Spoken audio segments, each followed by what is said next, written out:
The liquid staking module lets you convert staked Atom into liquid staked Atom instantly. It's maybe the most exciting part of the LSM. This view might be familiar to most people, but what's new is this toggle. If you imagine a world where liquid staking is thriving, governance becomes crucial. The more interesting flavors of liquid governance are locking ST tokens within DeFi. So we're super excited about the upgrade. It goes live on Wednesday, and I think it's going to really kickstart liquidity in Cosmos. Welcome to the Bare Metal Podcast. Hi everyone, this is Ship the Code from Rockaway X at the Bare Metal Podcast. Today I've got Riley Edmunds here with me from Stride. Welcome, Riley. Hello, good to be here. Excited to talk about all things liquid staking. I heard you guys are busy in Stride. So tell us what's top of mind today. By far the most top of mind is the liquid staking module.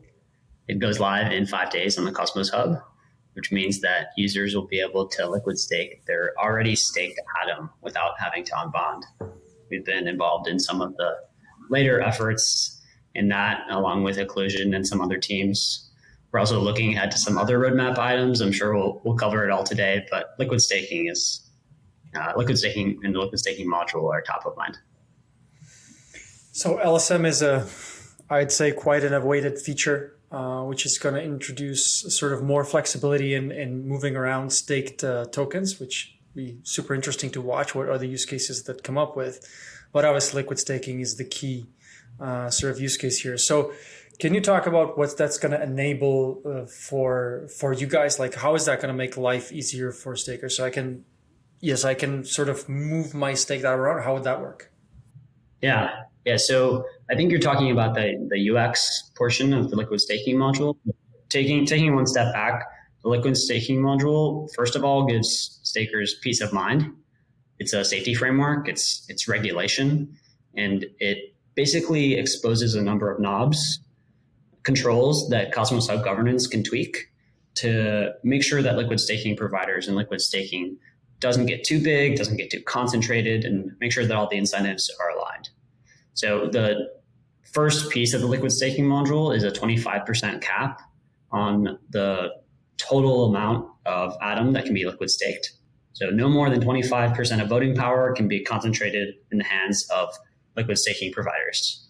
And as we all know, 1/3 of stake is a critical threshold where bad actors can help block production or censor transactions. So let's stop below that 25%, check in, make sure everything's okay, and then maybe we can reassess the cap. The second piece of the liquid staking module is that today validators can take unlimited delegations from liquid staking providers.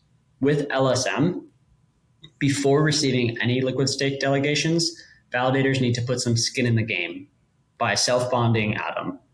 This reduces validator corruption risk. If the validator acts maliciously, they get slashed. And we can get into the technicalities of how much they have to put up and what that means for them in a minute. But I think the feature you were referring to is a UX feature. And it's maybe the most exciting part of the LSM. The liquid staking module lets you convert staked Atom into liquid staked Atom instantly. Under the hood, it's tokenizing your bonded delegation shares, making them transferable such that you can send them to a liquid staking provider and they'll be converted into ST Atom for you without having to wait the 3 weeks that stakers currently have to wait when they unbond and then liquid stake. So you'll just visit a website like Stride or Persistence and click liquid stake. Your shares will be converted into transferable stake, sent over to the liquid staking provider, and you'll receive ST Atom in return. So we're super excited about the upgrade. It goes live on Wednesday, and I think it's going to really kickstart liquidity in Cosmos. That's using the token as shares structure, right? And then the redemption on the side of the liquid staker. Yeah, I do think that's pretty exciting. It's onboarding without sort of having to unstake the Atom, and sort of buffet the host chain is super slick. I think that's very, very helpful. So I was wondering about the LSM cap. You talked about 25%. Did that pass through hub governance? Is that sort of like a governance parameter? Yeah, it did. It did. So maybe some history on LSM. Zaki and Occlusion built it in 2022, first MVP version.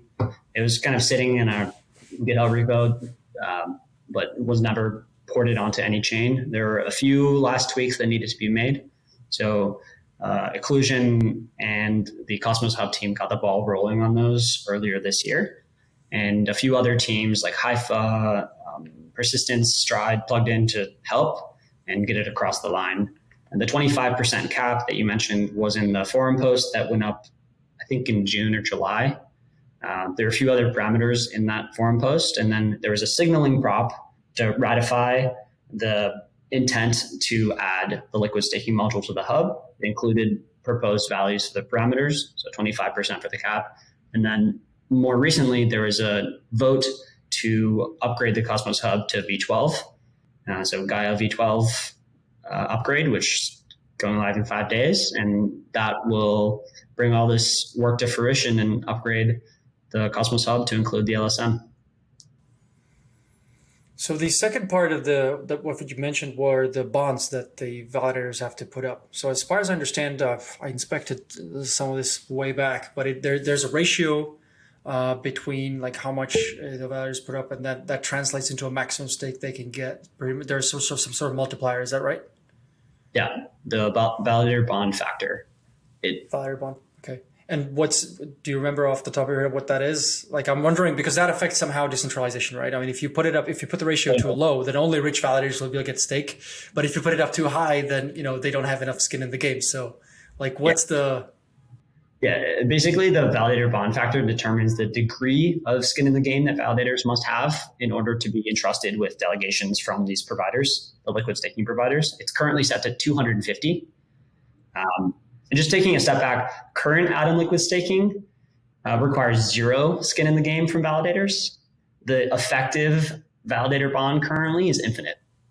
When validator puts up 0, they can receive 100% voting power from the liquid staking provider. And there's a trade-off, right? High validator bond factors are a step towards regulated capital efficiency. Low validator bond factors require a ton of skin in the game. They economically encourage liquid staking providers to bring liquid staking markets out of the shadow markets and into this regulated landscape controlled by the LSM. But it's possible that smaller validators might not have enough capital to put up a validator bond. And so that there's a decentralization versus capital efficiency trade-off. And 250 seemed like a reduction from infinity, a big step towards safety. Yeah, definitely smaller than infinity. But it also retains stake decentralization. It's not 10, where a validator would have to put up, say, 100,000 Atom in order to receive 1 million Atom from liquid staking provider. The numbers we're talking about are actually pretty small. We wrote up a document and shared with validators in the last few days that recommends a tailored amount of validator bond for each validator. And the ranges are between 300 and 700 Atom. I think the high end 700 Atom is under $5,000. So it's starting to become, that's relatively affordable for a business who's running a validator, especially those on the Cosmos Hub who are often quite reputable and have some capital at their disposal. I think I'd probably have to go and have a look at the forum post just to see the argumentation around the 250 value. It seems, what you're saying, makes a lot of sense. I'm wondering if people are sort of pushing against it and having some other ideas and, arguing that it should be higher or lower. But, the UX part is, of course, I think the enabler for the actual use cases. So I'm wondering if you can talk about that. So how are you guys using it in Stride? So you said single click. I start with staked Atom, and with a single click, I can liquid stake. So you'll look at my Kepler, or just check via my address. You'll check where my delegations are, and you can just pick all those up and liquid stake them right away. Yeah, we're not quite there yet. So we did have one-click liquid staking for traditional liquid staking, starting from liquid Atom. With the liquid staking module, there are a few intermediate steps, And it's difficult to do this all with one click because you're executing an action on the Cosmos Hub and then an action on Stride. And tying them together is possible, and we're working on it. But right now it's more than one click. But we built a front end UX flow that we think is fairly intuitive, and hopefully it's intuitive. Actually, we could pull it up right now and we'll talk about the transactions. And yeah, maybe we should show it and sort of discuss while it's happening. But so while you're pulling that up, I'm guessing the key driver or key problem to solve here is the async nature of IBC, right? So meaning like you have to first do something, then wait until information reaches another chain and then do something over there. Yeah, that's exactly it. The async nature of IBC, and there are some security considerations and tricky failure cases that come along with the safety framework that is LSM. So what if you try to tokenize and you're actually above the 25% limit? Or what if you try to tokenize and the validator hasn't put enough skin in the game, so the tokenization fails? Then how do you deal with the reversion of that failure? Or how about this? What if you tokenize, send those tokens to Stride? Stride attempts to liquid stake them for you, but in the time between tokenizing and sending, the validator gets slashed. Right. Yeah, those are. Let's talk through them as we try this out, right? So, what I'm looking at is a staging build, right? Yeah, this is a staging build. This is connected to a local Docker version of Stride. We have Stride spun up, we have the Cosmos Hub spun up, and we have a relayer between them. Right. And they're talking and sending packets. But I have a dummy account here with fake money, and I'm on the Atom liquid staking page. And this view might be familiar to most people. It's standard liquid staking, but what's new is this toggle where you can pull from your natively staked balance rather than pull from your liquid Atom. So let's dive into that. It looks like I have 108 Atom delegated to Kier, who's the wonderful, incredible front-end developer who built this. So I can go ahead and select him and liquid stake 5 tokens from Kier. Now, at this point, my tokens are still delegated to Kier. They're on the Cosmos Hub. They're staked. And this flow does 3 steps. It will first convert the liquid stake into a transferable share, which is actually an NFT under the hood. You can see the message here. Do you see the pop-up when I'm sharing? No, don't see I think you're sharing the tab, so we don't see the actual Kepler. Okay, well, I can narrate it. Kepler popped up, and it's prompting me to sign a message that says message tokenized shares. This takes my delegation and it converts it into an NFT that's transferable between accounts, but it represents my delegation to a particular validator for a particular number of tokens. So I'm going to approve that transaction now. Those tokens are being tokenized, made transferable. Now they're sitting on the Cosmos Hub as an NFT. The next step is to send them over to Stride, where I can liquid stake them. So Kepler has popped up a prompt for signing an IBC transfer from the Cosmos Hub to Stride. I'm going to sign that right now. Now so you're saying transfer Atom, but in fact it's transferring the tokenized shares, right? If we're talking like brass tacks, it's moving the tokenized share by IBC. Yeah, that's a really good point. Part of the front end here and making the UX hopefully intuitive is abstracting some of that detail away from the user, but not all of it. They should know that they're transferring Atom, but the fact that it's an NFT that represents the shares, we're trying to strike a balance of what we show and don't show. So it looks like the transfer is completed. I see another message on Kepler. It says sign an LSM liquid stake. Different than a liquid stake because an LSM liquid stake takes in, as you said, NFT shares rather than Atom. So it's a distinct code path on Stride. I'm going to approve that. And that's it. So if I go back to Stride, looks like I have 5 Atom staked and I received 5 ST Atom. And my delegation to Kier was previously 108. Now it's 103. How would this flow work if you picked multiple validators? And what would, do you guys allow selecting different amounts from each validator? And then, so obviously then you have two NFTs that are moving across IBC, right? So it's all batched, I guess, solved all of that. Yeah. So this is an interesting question. We were debating this internally. Should we allow folks to batch multiple NFTs and transfer them across? We decided to stick with the very simplest flow for now, banking on the fact that users aren't delegating to that many validators. We did some user interviews and estimated that the average user is probably delegating to at most 5 validators. So we decided to show a list here. If I were delegating to Kier, but also Aiden and Vishal, I would see their validators here, and I would have to select them one at a time, tokenize, send the shares over, stake them. In the future, we might add a button that says liquid stake it all, right? And tokenize them all, batch them. But coming back to the failure cases, some of the failure cases are global. They apply to all the validators, but some of the failure cases are specific to particular validators. So how do you handle the case where I have 10 delegations, 9 succeed and 1 fails, but because that single delegation to Kier failed and the transfer is a batch transaction, they all get rolled back. It's kind of a tricky user experience. Unhelpful. Yeah. Well, I decided to go with the simple solution for now. Yeah, it seems intuitive. So you got it down to 3 clicks. I think that's pretty impressive given that IBC is there in the middle. And it looks pretty slick.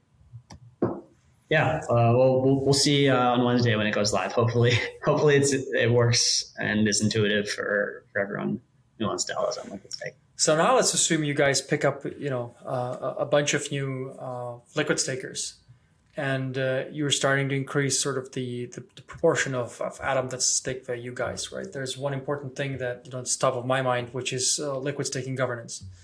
How are those tokens managed? Obviously, now stakers that are that let's say are part of the community of the liquid staking chain now, let's say, own a bunch of stake in a host chain, in this case the hub, in case of Atom, right? So there are a bunch of questions around like, hey, what does how does the hub ensure they can't be harmed by this substantial amount of economic force?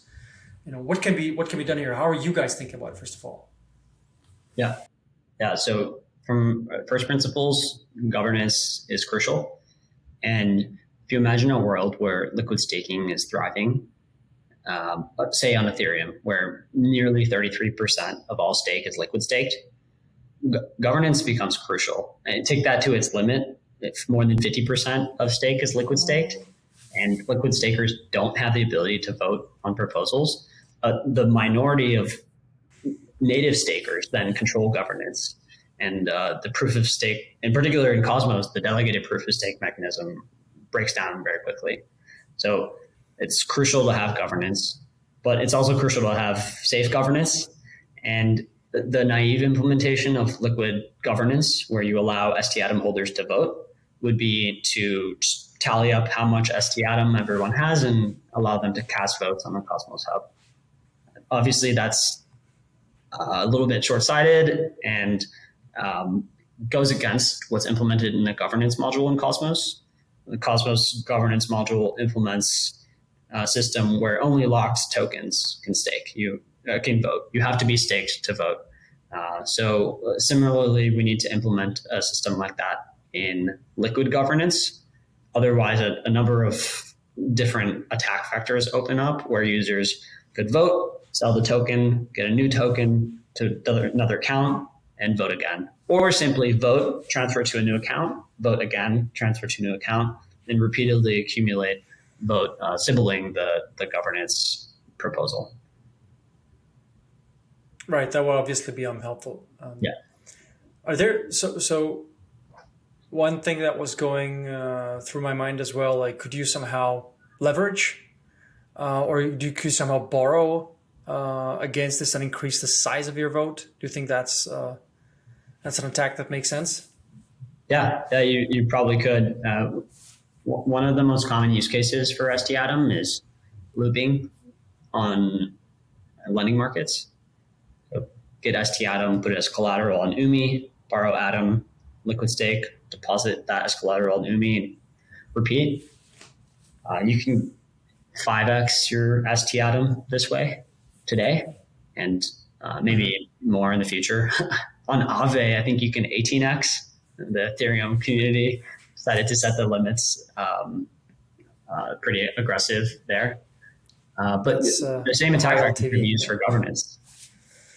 Right. So, I mean, there are these use cases. So, I mean, when we first talked about you have to lock your liquid staking tokens to vote, like I do find the deep irony in that you're trying to liquefy the stake, which you then have to lock up to actually vote. But look, I mean, in all seriousness, I get what you're saying. Like if liquid staking, takes a substantial part, you might not even reach quorums, right? Without if you don't have liquid staking governance. So how do you guys proceed to sort of implement that? When you say locking, what kind of locking?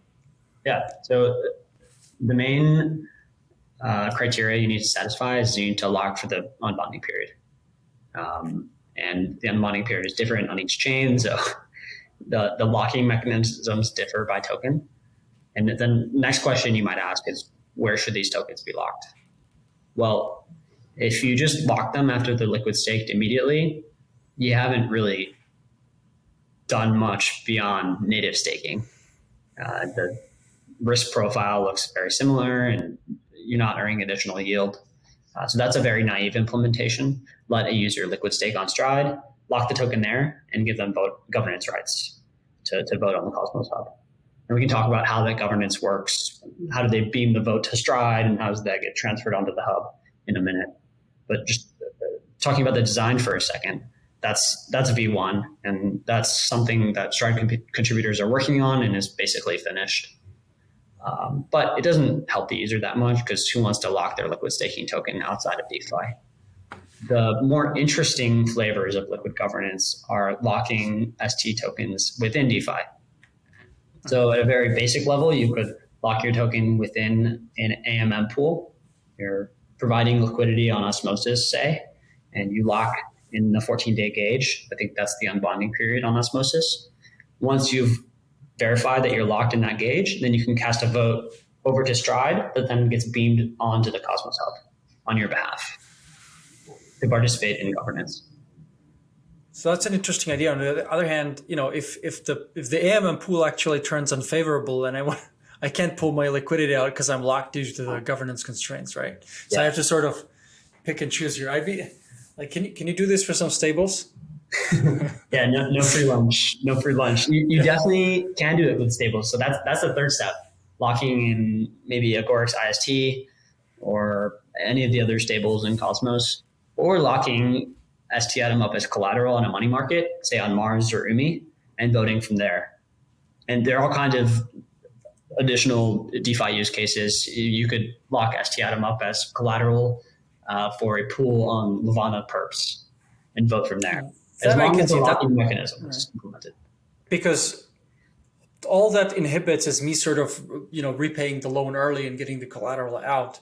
Yeah. But if I'm about to get liquidated, I can always post more collateral. It doesn't matter that the existing one is locked. So it's not actually, that to me would feel sort of safer. Like use the, locked Atom as collateral instead of putting it into an LP, where we do know that AMMs and LPs have or passive LPs in AMMs don't always have the best time in the world. So yeah, I mean, that's welcome, hearing that locking would be compatible with use cases like borrowing.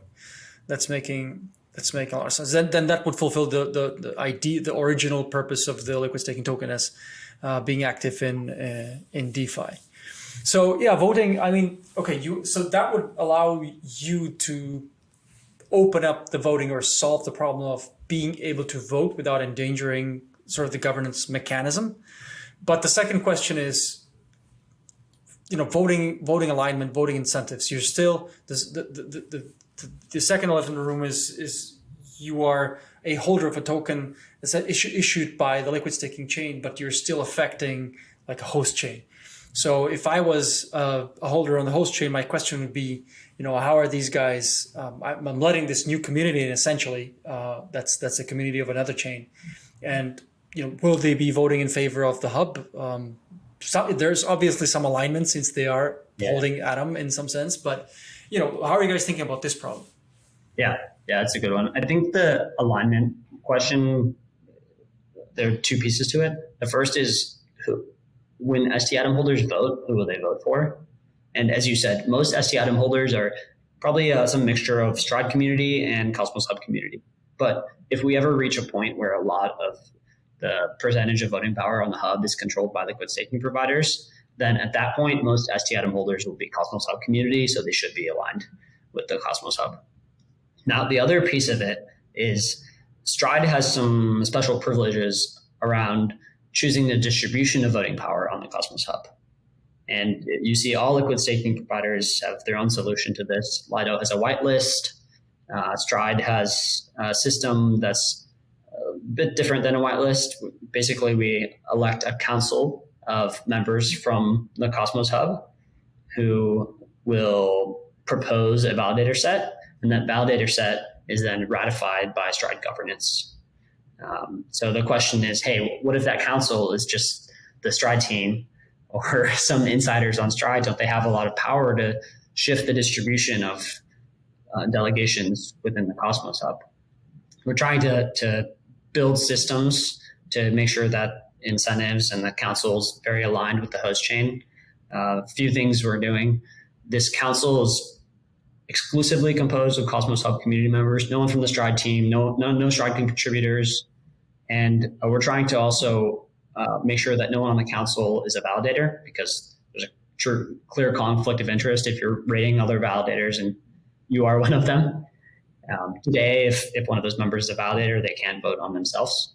And the second piece of it is the governance that elects this council is governance on the hub. So a signaling proposal goes up on the hub to ratify the council. Stepping back to voting by proxy, you see some designs on Ethereum, people talking about dual governance, where Cosmos Hub or host chain voters can maybe veto a proposal that's put up in the past. We want to eventually move towards a model like this. So if Stride votes to... So now, let's unpack that just to be clear, because I think we skipped from one to the other very, very quickly now. But, so I still want to ask original, proposing, like having a council guide the distribution of the tokens on the host chain that's elected from the community of the host chain makes a lot of sense to me. Yeah. But I want to make sure I understand right what you said. So the first proposal appears on the hub. It's a signaling proposal to basically elect this committee, right? Exactly. To like put it together. That, like, if that passes, then this committee, like the people that are in the committee, one-to-one just are also put up on a proposal at Stride. Mm-hmm. And their people vote yes or no to like agree or disagree, but they can't actually modify. There's no provision for changing the, like, swapping out somebody. It has to be like, if it's not a pass, you have to restart again on Cosmos Hub and just select. Okay. So it's sort of like a veto control by Stride, but the proposal and the composition of the committee comes entirely from the hub. Yeah, well said. Okay. And then now we start talking about the other side, which is when you want to also allow maybe Cosmos Hub or the host chain to also like have some governance power over proposals that affect them, but that are being proposed on Stride, right? Yeah.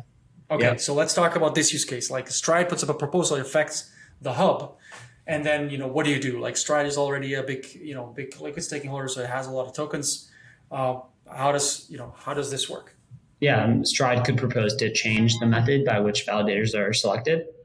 For example, it could vote to do away with the Stride governance control of the council veto power and instead just distribute stake equally across all the validators in the hub. And maybe Stride holders think that's the right thing to do, but Cosmos Hub doesn't. They should have a veto right. So we're working towards that model. So would that be somehow enforceable though, or would it have to be like? So I'm thinking, how would this be included in the proposal, right? So because some Stride proposals obviously wouldn't have to go through hub governance, right? But some would. And now the major question in my mind always is like, how is this enforced that the right proposals actually do get the chance to veto? Because I think that's a really hard problem, actually, honestly. Yeah, it's super hard problem. And I think ICS laid a foundation for this. I believe with current consumer zones, Stride is one of them. Certain governance proposals have to be voted on by the hub, and certain go through Stride token holder governance. And the ICS split is clear. Anything that concerns the packets sent back and forth between Stride and the hub for slashing and staking and core chain logic that involves the Cosmos Hub validator set, that should involve the Cosmos Hub community. But business logic on Stride is a Stride token holder concern. So that's how they delineate there. Now with Stride's position as a consumer chain, you have to remember that ultimately the Cosmos Hub validators run the binary.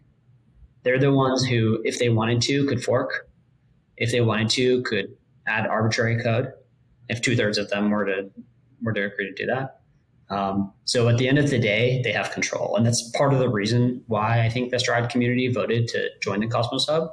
It gives a special kind of alignment that can't be achieved as a fully sovereign chain. So give up a little sovereignty, but now the Cosmos Hub has a higher degree of trust that if something were to go wrong on Stride, or Stride token holders were to go rogue and try to change the validator distribution in some unfavorable way, Cosmos Hub validators could step in and take back the reins.